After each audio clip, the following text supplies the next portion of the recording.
नमस्कार दोस्तों, राधे राधे। आप सभी का स्वागत है हमारे वास्तु और धार्मिक जानकारी से जुड़े इस चैनल पर।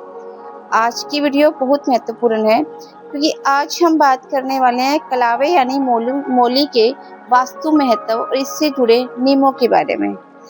हम सभी पूजा पाठ और शुभ कार्यों में कलावा जरूर बांधते हैं, लेकिन क्या आप जानते हैं कि वास्तु और धार्मिक मान्यताओं में कलावे की स्थिति को भी शुभ रंग और शुभ संकेतों से जोड़ा जाता है और देखा जाता है।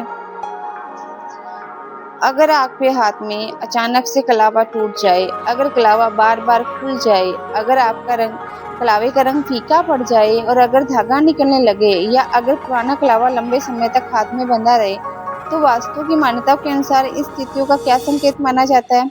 और सबसे महत्वपूर्ण, ऐसी स्थिति में कौन सा उपाय करना चाहिए, आज की इस वीडियो में हम एक एक करके इन सभी बातों को विस्तार पूर्वक समझाएंगे। वास्तु और धार्मिक मान्यताओं परंपराओं में कलावा या मूली को शुभता, मंगल और सकारात्मक ऊर्जा का प्रतीक माना जाता है। पूजा के समय अगर कलावा बांधा जाता है तो उसके साथ एक धार्मिक संकल्प भी जुड़ा होता है। इसी कारण कलावे को केवल साधारण धागा न मानकर धार्मिक दृष्टि में बहुत ही महत्वपूर्ण माना जाता है। कलावे के रंगों को भी परंपराओं में अलग अलग अर्थों से जोड़ा जाता है। लाल रंग शक्ति और मंगल भावना का प्रतीक होता है और पीला रंग शुभता, ज्ञान और धार्मिकता से जुड़ा होता है। इसलिए लाल पीले कलावे का प्रयोग पूजा और धार्मिक कार्यों में बहुत ही सामान्य होता है। अब हम आते हैं सबसे महत्वपूर्ण बात पर। अगर हाथ से बंधा हुआ कलावा अचानक टूट जाए तो वास्तु और धार्मिक मान्यताओं में इसे एक संकेत के रूप में देखा जाता है। कुछ परंपराओं में माना जाता है कि कलावा टूटना व्यक्ति के आसपास चल रही नकारात्मक परिस्थितियों या फिर किसी बाधा के समाप्त होने का संकेत भी हो सकता है। यही कुछ मान्यताओं में इसे आने वाली परेशानियों के प्रति सावधानी का संकेत भी माना जाता है। इसलिए ऐसी स्थिति में हमें क्या करना चाहिए? पुराने टूटे हुए कलावे को सम्मानपूर्ण हटाकर पूजा के समय नया कलावा धारण करने की परंपरा अपनाई जा सकती है। नया कलावा बांधते समय भगवान का संकल्प करें और शुभ संकल्प लेना चाहिए। और अगर आपके हाथ में बार बार कलावा खुल जाता है तो वास्तु की मान्यताओं में इसे भी ध्यान देने योग्य स्थिति माना जाता है। ऐसी स्थिति में सबसे पहले कलावे को सही तरीके से बांधना चाहिए।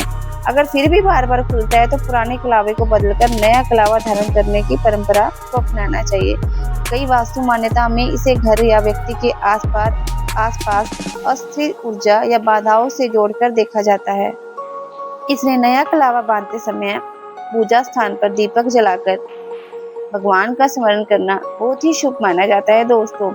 और अब हम बात करते हैं, अगर कलावे का रंग फीका पड़ जाए, अगर कुछ समय बाद लाल या पीला रंग का कलावा फीका पड़ने लगे तो इसे भी कलावे के पुराने होने का संकेत माना जाता है।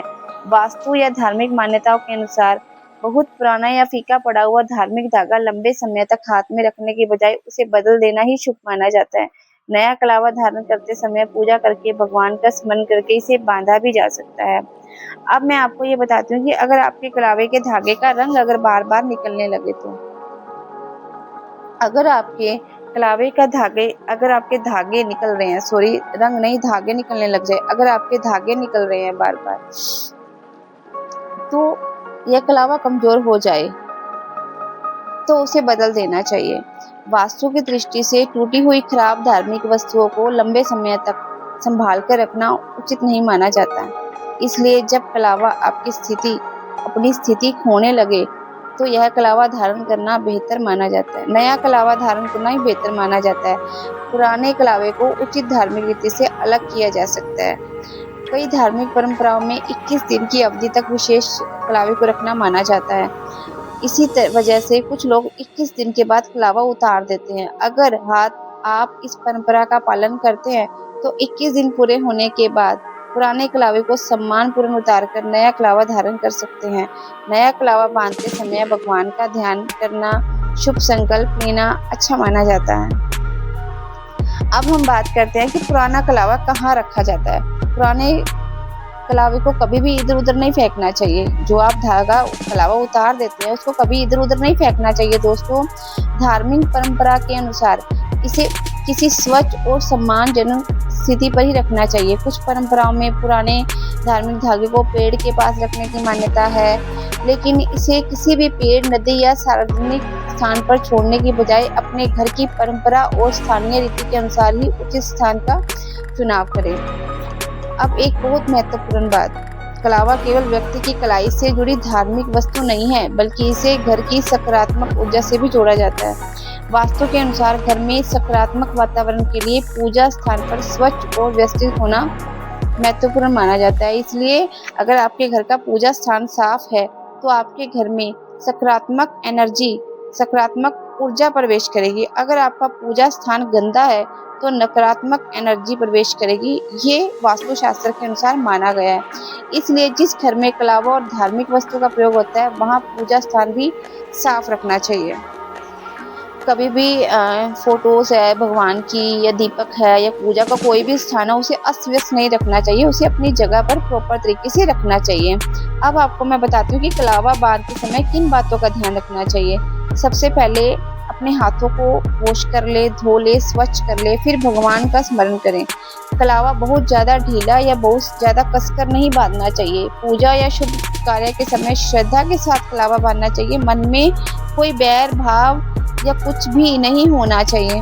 और अगर पुराना कलावा पहले से बंधा हुआ है और खराब हो चुका है तो नया कलावा बांधने से पहले उसे अच्छे से सम्मानपूर्ण ढंग से भगवान का नाम लेकर हटा देना चाहिए।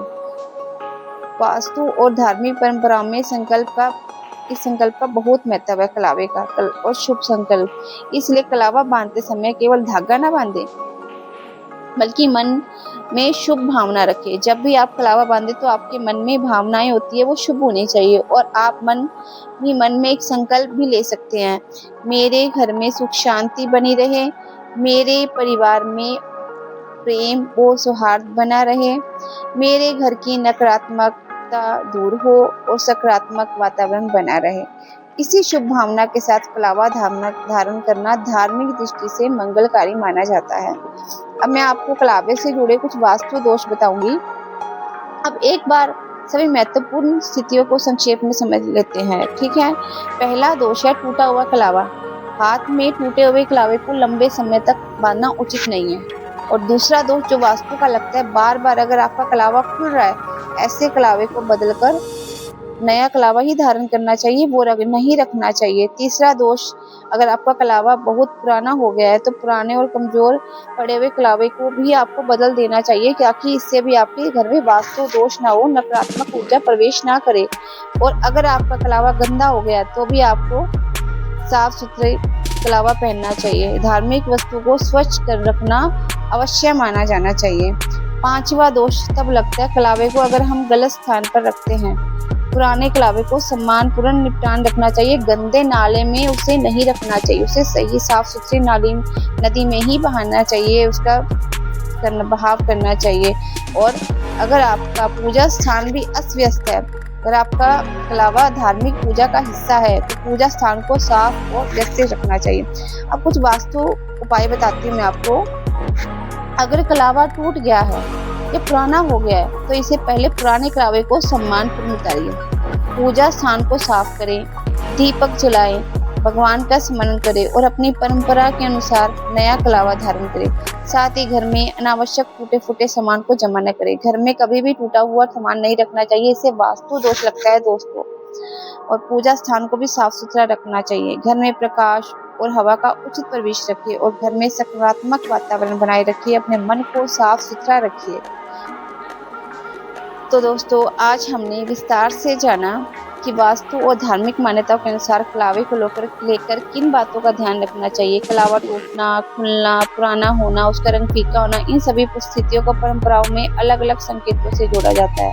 इसलिए कलावे को हमेशा स्वस्थ, व्यवस्थित और श्रद्धा के साथ धारण करना चाहिए। अगर कलावा पुराना या खराब हो गया है तो इसे बदल देना चाहिए और पुराने कलावे को सम्मानपूर्वक उचित स्थान पर रखना चाहिए। और सबसे महत्वपूर्ण बात, वास्तु में केवल एक वस्तु नहीं बल्कि पूरे घर के वातावरण, स्वच्छता, व्यवस्था और सकारात्मकता का महत्व माना जाता है। अगर आपको आज की जानकारी पसंद आई हो तो वीडियो को लाइक, शेयर, सब्सक्राइब जरूर करें और अपने परिवार और दोस्तों के साथ शेयर करना ना भूलें और चैनल को सब्सक्राइब करें। कमेंट में लिखिए जय श्री राम, हर हर महादेव, जय श्री राम। और बताइए कि अगली वीडियो आप वास्तु के किस विषय पर देखना चाहेंगे। मैं हूँ मिसिस ज्योति सचदेवा। मिलते हैं अगली वास्तु जानकारी के साथ। राधे राधे।